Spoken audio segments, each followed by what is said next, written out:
Assalamualaikum warahmatullahi wabarakatuh. Bismillahirrahmanirrahim. Al-Hikam bab 6, penjelasan tentang penundaan terkabulnya doa. Belum terkabulnya doa si hamba setelah berusaha berulang-ulang berdoa penuh harapan, jangan sampai berputus asa karena belum terkabulnya doa kita. Sebab Allah Subhanahu wa Ta'ala telah memberi jaminan diterimanya doa setiap hamba Allah menurut pilihan dan ketentuan Allah sendiri, bukan atas pilihan dan kemauan si hamba atau menurut waktu yang dikehendaki hamba. Akan tetapi Allah Subhanahu wa Ta'ala telah menetapkan kapan dan di saat apa doa seorang hamba diterima olehnya. Berdoa kepada Allah tidak cukup hanya sekali, tapi harus berkali-kali. Kita boleh saja merajuk dalam doa, boleh berkeluh kesah kepada Allah atas derita-derita kita, boleh pula menyampaikan rasa senang dan gembira dengan penuh syukur atas semua yang telah dikabulkan Allah. Syarat diterimanya suatu doa apabila dilaksanakan dengan penuh harapan dan tidak berputus asa, karena jelas tidak semua permohonan yang disampaikan kepada Allah Subhanahu wa Ta'ala itu langsung dikabulkan. Tidak cepatnya suatu doa itu dikabulkan Allah Subhanahu wa Ta'ala bukan berarti Allah menolak doa hambanya, karena Allah Subhanahu wa Ta'ala telah memberi jaminan bahwasanya setiap doa akan diterima. Allah Subhanahu wa Ta'ala mengingatkan, berdoalah kepadaku, niscaya akan aku kabulkan doamu. Quran Surat Al-Mu'min ayat 60. Allah Subhanahu wa Ta'ala adalah Rabb yang maha mengetahui akan kondisi hamba-hambanya.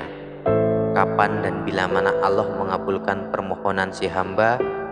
Namun demikian terkabulnya doa tidaklah terkait dengan kemauan si hamba, akan tetapi terlebih terikat dengan kehendak dan rencana Allah Subhanahu wa Ta'ala, seperti dijelaskan dalam firman Allah Subhanahu wa Ta'ala dalam surat Al-Baqarah ayat 186 yang artinya kurang lebih, apabila hamba-hambaku menanyakan tentang aku, sesungguhnya aku ini dekat. Aku akan menjawab pertanyaan orang yang memohon kepadaku apabila ia berdoa.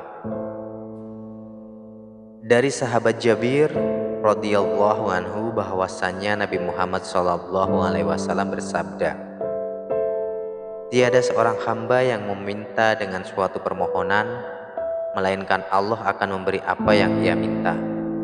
Jika ia menahan diri dari suatu perbuatan maksiat, Allah Subhanahu wa Ta'ala akan menyelamatkan dirinya dari bahaya atau diampuni dosa-dosanya selama si hamba tidak berdoa kepada perbuatan atau amal yang mendekatkan diri kepada dosa, atau berdoa agar terputus dari persaudaraan dengan karib kerabatnya.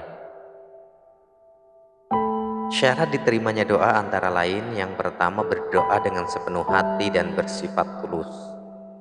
Yang kedua, bersih dari dosa-dosa yang menghambat lancarnya doa. Yang ketiga, memulai doa dengan hamdalah, mengucapkan sifat-sifat Allah dalam Asmaul Husna, dan ditutup dengan mengucapkan kalimat Subhana rabbika rabbil izzati amma yasifun, wassalamun alal mursalin, walhamdulillahi rabbil alamin. Kemudian yang keempat, penuh harapan agar doanya dikabulkan oleh Allah Subhanahu wa Ta'ala. Yang kelima, tidak tergesa-gesa mengucapkan kalimat doa. Kemudian untuk yang keenam, menanti dengan sabar sehingga Allah mengabulkan doanya. Kapan doa seorang hamba dikabulkan oleh Allah Subhanahu wa Ta'ala? Suatu doa yang telah dipanjatkan kepada Allah Subhanahu wa Ta'ala dengan jaminan bahwasanya setiap doa hamba yang mukmin pasti akan diterima oleh Allah. Setiap doa yang telah dipanjatkan akan dikabulkan oleh Allah Subhanahu wa Ta'ala dalam waktu yang telah ditetapkan, atau Allah menunda mengabulkan doa yang akan diperkenankan dalam waktu yang lain. Apabila doa seorang hamba belum dikabulkan di masa hidupnya, maka doa itu akan dipetik hasilnya di alam akhirat atau akan menjadi sebab diampuninya dosa-dosa seorang hamba. Berdoalah karena doa adalah perisai yang akan memberi dorongan bagi seorang hamba di saat ia sangat memerlukan pertolongan Allah Subhanahu wa taala, kebutuhan manusia kepada Allah, dan merasakan kekurangan dan keterbatasan dirinya, akan menempatkan doa sebagai sesuatu yang benar-benar sangat bernilai bagi manusia. Syekh Ahmad At-Tailah mengingatkan, janganlah menjadikan seseorang ragu terhadap janji Allah, sebab sebelum terpenuhinya janji tersebut, walaupun pada saat yang sangat diperlukan, karena meragukan janji Allah akan menjadi sebab si hamba menjadi redup iman dan penglihatan mata hatinya dan memadamkan cahaya jiwanya. Apa yang telah dijanjikan Allah kepada manusia tidak perlu diragukan, karena hati yang ragu akan membawa akibat rusaknya iman dan lenyapnya sinar Allah dari hati kita. Oleh sebab itu, maka seorang mukmin hendaklah meyakini dengan sepenuh hati bahwa yang telah dijanjikan Allah pasti akan diterima oleh si hamba. Allah Subhanahu wa taala adalah Al-Khaliq yang Maha Kuasa serta mengetahui kapan dan bila mana permintaan seorang hamba akan diberikan. Seorang hamba yang berhadapan dengan janji Allah wajib bersifat tenang dan istiqomah. Artinya tidak selalu bimbang dan ragu, karena perasaan seperti ini menunjukkan kelemahan iman. Hubungan hamba dengan Al-Khaliq adalah hubungan yang sangat dekat sekali. Akrabnya hubungan ini diibaratkan dekatnya urat kuduk dengan tengkuk kita sendiri. Oleh karena hubungannya yang sangat erat ini, maka seorang hamba dapat berdialog langsung dengan Allah dalam upaya mendengar langsung dan merasakan langsung anugerah-anugerah besar dari Allah yang kadang-kadang secara implisit dapat dirasakan oleh si hamba. Manusia dalam hubungan dengan Allah tidaklah semata-mata karena ia tahu Allah itu wujud. Akan tetapi dalam hubungan selanjutnya manusia mampu berhubungan dengan Allah melalui basyirah, yakni mata hati rohaninya.